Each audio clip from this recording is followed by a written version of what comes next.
धूप से रूप तेरा बचाऊंगा मैं, सर पे रख लो मुझे ओढ़नी की तरह। सुनेंगे दोस्तों इमरान प्रताप की नज़म से पहले बता दें दोस्तों, जिस जगह पर हिंदू बुजुर्ग ने जय श्री राम बोलने पर खाना दिया, अगले दिन उसी जगह मुसलमानों ने भी बांटा खाना, बोले सब खाना खाओ। चलिए तो सुनते इमरान प्रताप की नज़म। तो आपसे गुजारिश है वीडियो को लाइक कीजिए और चैनल को जरूर सब्सक्राइब कीजिए। मैं भी खुद को समंदर समझने लगूं, तुम जो मिल जाओ आकर नदी की तरह। मेरी आंखों का प्रस्ताव ठुकरा के तुम मुझसे यूं ना मिलो अजनबी की तरह। आप लोग तो ऐसे खामोश हो गए, ताली वाली बजाते रहिए। आप लोगों की तालियां हमारे लिए वैसे ही हैं जैसे अमिताभ बच्चन के लिए अमर सिंह। आप लोग ताली वाली बजाते रहेंगे तो मुझे थोड़ी सी ताकत मिलती रहेगी। ऐसा लग रहा है आप अपने अनुभव में खो गए, अनुभव कहीं ना कहीं जाहिर हो जाता है। मुझे याद आता है एक बार पिछले दिनों भाजपा के एक बहुत ही प्यारे से नेता के बेटे ने एक रासायनिक पदार्थ चाट लिया था। राहुल महाजन जी ने रासायनिक और भौतिक पदार्थ था वो चाट लिया था। 3-4 दिनों तक भाजपा को कोई बाहर ही नहीं निकला स्टेटमेंट देने के लिए। चौथे दिन अटल बिहारी वाजपेयी जी निकले और बिल्कुल गंभीरता की मुद्रा में आके बोले, देश के लोगों, वो बच्चा है उसे माफ कर दो, जवानी में ऐसी भूलें हो जाती हैं। तभी हमारे बुजुर्गों ने कहा था, देखो अनुभव बोल रहा है। तो आप अनुभवी हैं, बहुत अच्छे हैं, थोड़ा सा आप लोग प्यार वार देते रहे, दान वान करते रहे। मेरे यहाँ एक बार एक कांग्रेसी नेता से एक भाजपाई नेता ने कहा, तुम्हारी सोनिया ने इस देश को 2 बच्चों के अलावा दिया ही क्या है? तो कांग्रेसी ने कहा, तुम्हारे अटल जी से तो वो भी नहीं हुआ। तो भाजपाई ने कहा, बेटा गुप्त दान को दान नहीं समझते। तो आप लोग थोड़ा सा गुप्त दान करते रहे, मुझे मेरा गीत सुन लिया जाएगा अच्छे से। दूसरा बंद रखता हूं, अब बिल्कुल नई बात करता हूं, अच्छा लगेगा, बहुत मजेदार बात कहने की कोशिश करता हूं, सुनेगा दोस्तों। हिंदी कविता हो, उर्दू कविता हो, जब भी महबूबा के चेहरे को जोड़ा गया तो चांद से जोड़ा गया।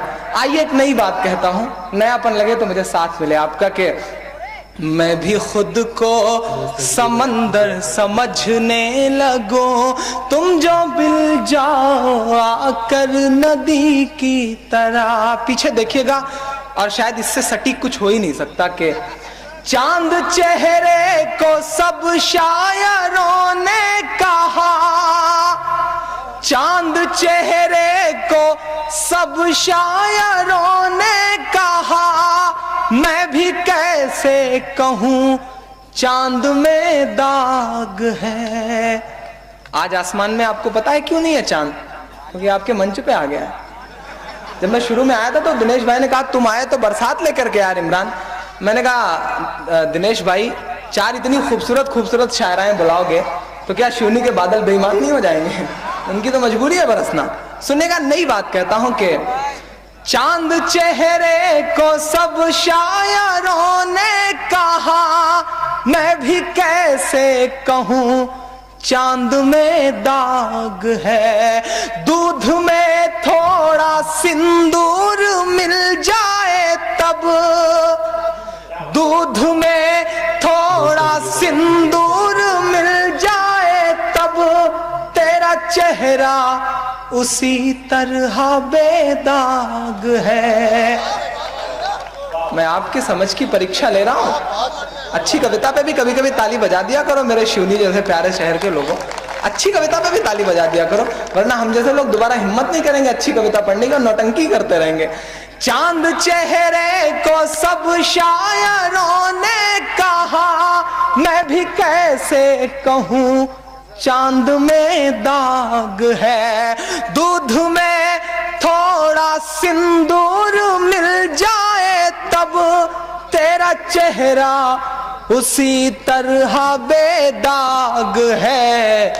धूप से रूप तेरा बचाऊंगा मैं, धूप से रूप तेरा बचाऊंगा मैं, सर पे रख लो मुझे ओढ़नी की तरह। दोस्तों इमरान प्रताप गढ़ी की नज़्म सुनने के बाद आप अपनी राय में क्या करना चाहते हैं वो नीचे कमेंट बॉक्स में जरूर बताएं। अल्लाह ताला का इरशाद है, और दाहिने वाले को क्या ही अच्छे हैं। दाहिने वाले मुराद वो लोग हैं जिनको नामे अमाल दाहिने हाथ में दिया जाएगा और उनके लिए जन्नत का फैसला होगा। वो लोग ऐसे ऐसे बागात में होंगे जिनमें बगैर कांटे के बेरियां होंगी और उनके बाग के दरख्तों में तहबते केले लगे होंगे और इन बागों में साए फैले होंगे और बहता हुआ पानी होगा और कसरत से मेवे होंगे जिनकी न कभी फसल ख़त्म होगी और न उनके खाने में कोई रोक टोक होगी। और उन बागों में ऊंचे ऊंचे बिछौने होंगे।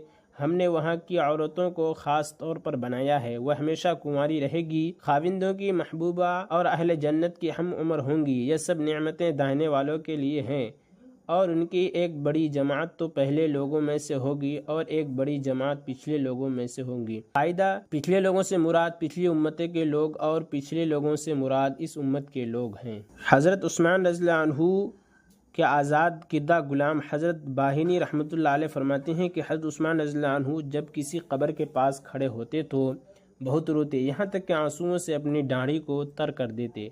इनसे अर्ज़ किया गया, ये क्या बात है कि आप जन्नत और दोज़ख के तज़किरा पर नहीं रोते और कब्र को देखकर इस कदर रोते हैं। आपने फरमाया कि रसूलुल्लाह सल्लल्लाहु अलैहि वसल्लम ने इरशाद फरमाया, कब्र आखिरत की मंजिलों में से पहली मंजिल है। अगर बंदा इससे नजात पा गया तो आगे की मंजिलें उससे ज़्यादा आसान है और अगर इस मंजिल से नजात पा सका तो बाद की मंजिलें उससे ज़्यादा सख्त हैं। नीज़ रसूलुल्लाह सल्लल्लाहु अलैहि वसल्लम ने यह भी इरशाद फरमाया, मैंने कोई मंजर कब्र के मंजर से ज़्यादा खौफनाक नहीं देखा। हज़रत अबू सईद रज़ियल्लाहु अन्हु फरमाते हैं कि एक मरतबा रसूलुल्लाह सल्लल्लाहु अलैहि वसल्लम नमाज के लिए मस्जिद में तशरीफ़ लाए तो आप सल्लल्लाहु अलैहि वसल्लम ने देखा कि बाज़ लोगों के दांत हंसी की वजह से खिल रहे थे। रसूलुल्लाह सल्लल्लाहु अलैहि वसल्लम ने इरशाद फरमाया, अगर तुम लज्जतों के तोड़ने वाली चीज़ मौत को कसरत से याद किया करो तो तुम्हारी ये हालत ना हो जो मैं देख रहा हूँ, लिहाजा लज्जत ख़त्म करने वाली चीज़ मौत को कसरत से याद किया करो, क्योंकि कब्र पर कोई दिन ऐसा नहीं गुज़रता जिसमें वो ये आवाज़ न देती हो कि मैं परदेस का घर हूँ, मैं तन्हाई का घर हूँ, मैं मिट्टी का घर हूँ, मैं कीड़े का घर हूँ।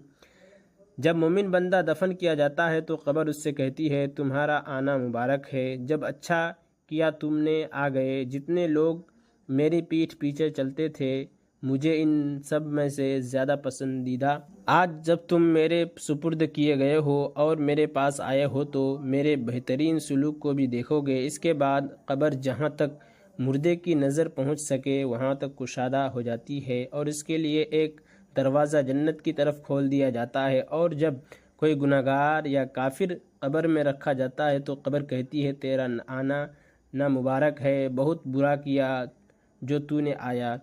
जितने लोग मेरी पीठ पर चलते थे इनमें से तुझसे ही मुझे ज़्यादा नफ़रत थी। आज जब तुम मेरे हवाले हुआ है और मेरे पास आया है तो मेरे बुरे सलूक को भी देख लोगे। इसके बाद कब्र उसे इस तरह दबाएगी कि पसलियाँ आपस में एक दूसरे में घुस जाती है। रसूलुल्लाह सल्लल्लाहु अलैहि वसल्लम ने एक हाथ की उंगलियां दूसरे हाथ में डालकर बताया कि इस तरह एक जानिब की पसलियां दूसरी जानिब में घुस जाती है और अल्लाह ताला उस पर 70 अजदहे ऐसे मुसल्लत कर देते हैं कि अगर एक भी उनमें से ज़मीन पर फुकार मारे तो उसके जहरीले असर से क़यामत तक ज़मीन पर घास उगना बंद हो जाए। वो इसको क़यामत तक काटते और डसे रहेंगे। नबी करीम सल्लल्लाहु अलैहि वसल्लम ने इरशाद फरमाया, कब्र जन्नत का बाग है या जहन्नम का एक गड्ढा है। और इमरान प्रतापगढ़ी से जुड़ी खबरों और नज़्मों के लिए हमारे इस चैनल को ज़रूर सब्सक्राइब करें। मिलते हैं किसी और वीडियो में से नई नज़्म और नई खबरों के साथ। तो जब तक के लिए दीजिए मुझे इजाज़त और रखिए अपना ख्याल। आप देख रहे थे IR मुशारा मीडिया और मैं आपके साथ मोहम्मद साकिब। अस्सलामु अलैकुम।